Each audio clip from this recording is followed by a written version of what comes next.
Olá, alunos! Nós vamos dar início ao curso de Cálculo 3. Na aula de hoje a gente vai falar sobre sequências e séries. Então aqui a gente tem um exemplo do que seria uma sequência. Sequência nada mais é do que uma lista de números numa determinada ordem. Então, neste exemplo, a gente tem os números 2, 4, 6, 8, 10, 12. A gente nota que existe uma relação entre eles. Então, o primeiro é 2 vezes 1, o segundo é 2 vezes 2, e assim sucessivamente. Então, existe uma lei de formação, que é esse 2n aqui. Então, esse termo é chamado de termo geral ou termo genérico da sequência. Vamos ver alguns exemplos. Aqui nessa lista a gente tem 3 notações diferentes. Aqui no final, o caso da sequência como um conjunto. Então, está entre chaves, aí a gente tem os termos meio, vírgula, 2/3, vírgula, 3/4. Isso é sempre uma sequência infinita. Então, a gente tem o termo genérico ali, o termo geral, n dividido por n mais 1. A gente pode escrever isso também simplesmente dessa forma. A n é igual a n por n mais 1. Ou então, utilizando a forma de conjunto e delimitando os limites. Então, a gente tem aqui um conjunto com o termo geral, n dividido por n mais 1, com o n indo de 1 a 8.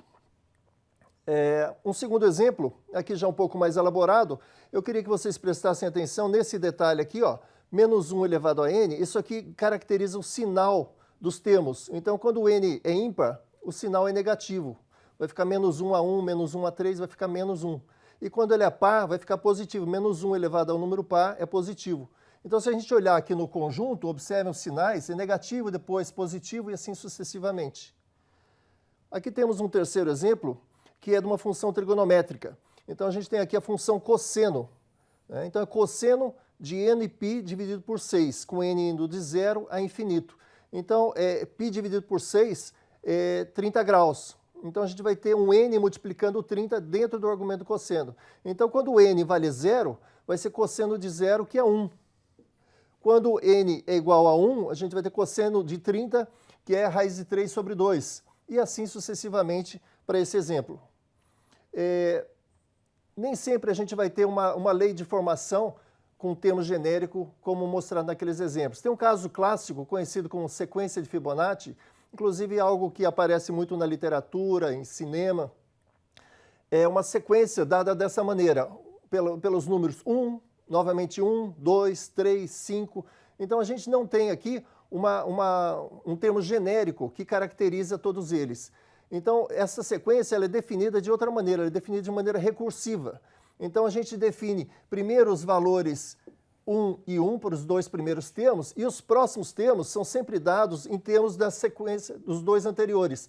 Então, quem que vai ser o termo n? Ele vai ser o n menos 1 mais o n menos 2. Então, quem que vai ser o terceiro termo? Ele vai ser o primeiro mais o segundo. Então, 1 mais 1, 2. 1 mais 2, 3. E assim sucessivamente. Um ponto importante quando a gente fala em sequência é saber para que valor elas tendem. A gente está falando aqui sempre de sequências infinitas. Então, se a gente pegar um termo, esse exemplo aqui, um termo genérico, a n é igual a n dividido por n mais 1, ela vai ter esse conjunto, meio, 2/3, 3/4. A pergunta é, quando o n tende a infinito, essa sequência tende para um valor, tende para algum número, para um número real? Então, se ela tender para um número real, a gente diz que a sequência é convergente. E como é que a gente faz isso? A gente utiliza o que a gente aprendeu lá nos livros de cálculo iniciais, limite. Aqui as regras de limite vão ser válidas, assim como são válidas para funções, elas vão ser válidas para sequências. Então, o que a gente faz? Pega esse termo geral, calcula o limite para quando n tende a infinito e verifica se isso aqui converge para um número real. Nesse exemplo aqui, temos n dividido por n mais 1. Então, o que a gente faz? Dividimos a parte de cima e embaixo por n, então n dividido por n vai ficar 1.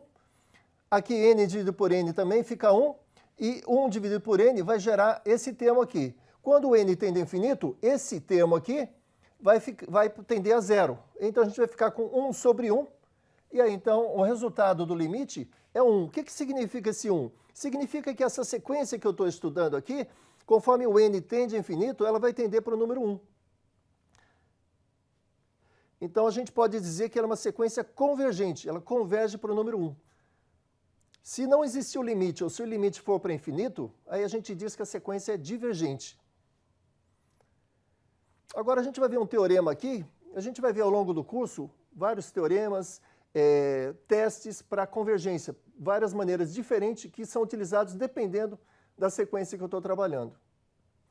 Então temos um teorema que diz o seguinte: toda sequência monótona limitada é convergente. Bom, o que quer dizer isso, monótona limitada? Vamos pegar um exemplo, fica mais fácil de visualizar. Se a gente pegar novamente essa sequência com esse termo geral, a gente vai ter, se a gente observar termo a termo, o primeiro termo é meio, o segundo 2/3, depois 3/4. Então a gente vê que o termo posterior é sempre maior que o anterior. Então a gente meio aumenta para 2/3, depois aumenta para 3/4. Então ela vai sempre crescente. Então é isso que a gente chama de monótona. Nesse caso, monótona crescente. E ela é limitada porque os valores que eu vou ter nesse conjunto todo aí, eles vão estar limitados sempre a um valor maior que 0, e esses números aqui nunca vão chegar a 1. Por quê? Observem aqui, a gente tem n dividido por n mais 1. Então isso daqui nunca vai ser igual a 1. Então ela é limitada entre os valores 0 e 1, e ela é monótona crescente. Então mesmo sem eu calcular a convergência dela, como ela tem desses quesitos, eu sei que ela vai ser convergente. Tomar cuidado, tem uma observação importante, que nem sempre uma sequência limitada é convergente. Tá? Tem um exemplo bastante conhecido, que é quando eu pego a n igual a menos 1 elevado a n, o que essa sequência aqui produz? Quando eu vario os valores de n, de 1 em diante, eu vou ter o quê? Menos 1, mais 1, menos 1, mais 1. Então ela vai ser uma sequência infinita de números, alternando entre mais 1 e menos 1. Então ela é limitada. Os valores estão sempre limitados a 1 e menos 1. Mas ela não é crescente e nem decrescente. Então, essa sequência aqui, ela vai ser divergente, apesar de ser limitada. Então, tomar cuidado, o fato dela ser limitada não significa que ela é convergente. Bom, agora a gente vai para o outro tópico, séries. O que são séries? Séries é bastante simples, é nada além do que somar os termos de uma sequência. Então, eu tenho uma sequência de números e uma série numérica vai ser a soma desses números. Né? Então, como eu tenho aqui uma sequência A1, A2, A3, até indo para infinito, o que seria uma série associada a essa sequência? É a soma dos termos. Então, A1 mais A2 mais A3 e assim por diante. Então, a gente utiliza essa notação da somatória. Então, eu coloco aqui o termo genérico, o termo geral AN, e faço a somatória com N indo de 1 a infinito. Isso representa o conjunto todo de infinitos termos. Então, sequência é um conjunto de números. A série é a somatória desses números. Infinita, infinitos termos. Um exemplo. Essa aqui é a série geométrica. A gente vai utilizá-la muito ao longo do curso, vamos citar elas várias vezes. Ela é dada por essa somatória, com n de 1 a infinito, de a vezes r elevado a n menos 1. A é um número, uma constante. R é outro número, outra constante. E aqui quem vai mudar para nós é o n. Então a gente está elevado a n menos 1. Então vamos testar. Se eu colocar o n igual a 1, eu vou ter r elevado a n menos 1, vai ficar r elevado a 0, vai dar 1. Então vai dar apenas o termo a. Quando eu colocar n igual a 2, vai dar a vezes r.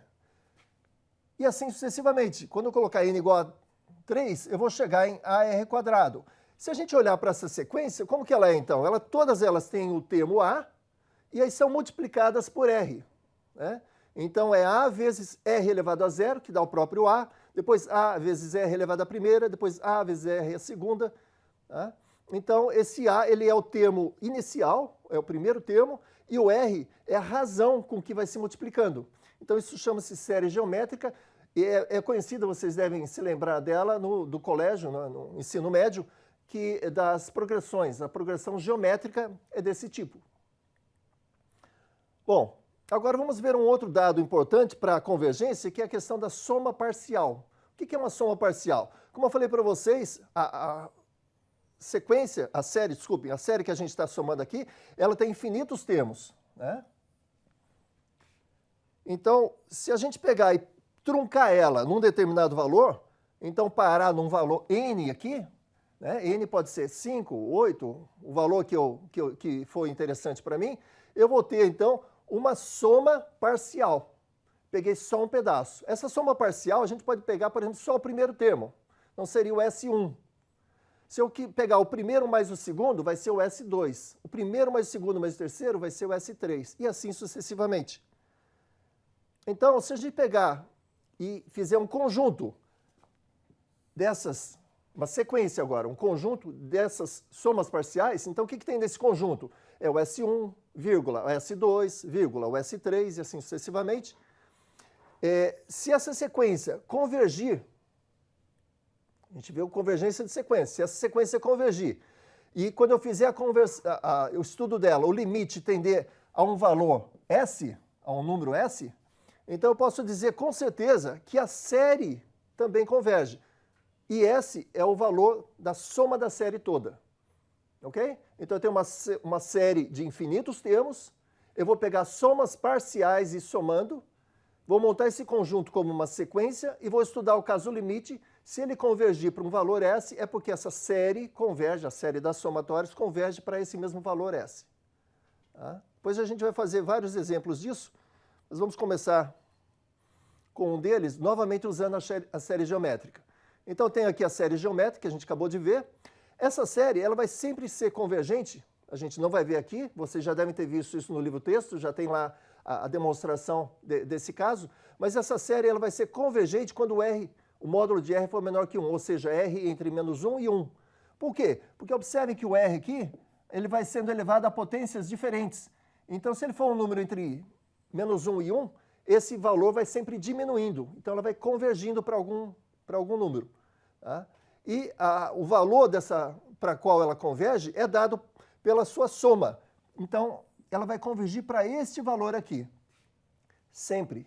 Observe que isso aqui a gente vai utilizar em inúmeros casos, porque eu posso ter valores de A diferente, A é uma constante, valores de R diferente, R é outra constante, né? Quem está variando aqui, alterando, é o valor de N. Então a gente sabe que ela vai ser sempre convergente para R entre menos 1 e 1. E o inverso ocorre também. Se o R for maior do que 1 ou menor do que menos 1, incluindo os extremos, 1 e menos 1, ela vai ser divergente. Então, ela não vai convergir. Porque se eu tiver valores aqui, vamos supor, 2, quando eu multiplicar novamente por 2, ele vai aumentar. 4, multiplicar novamente por 2, 8. Então, mesmo se o A for 1, por exemplo, essa sequência vai crescendo e vai tender a infinito. Então, ela vai divergir.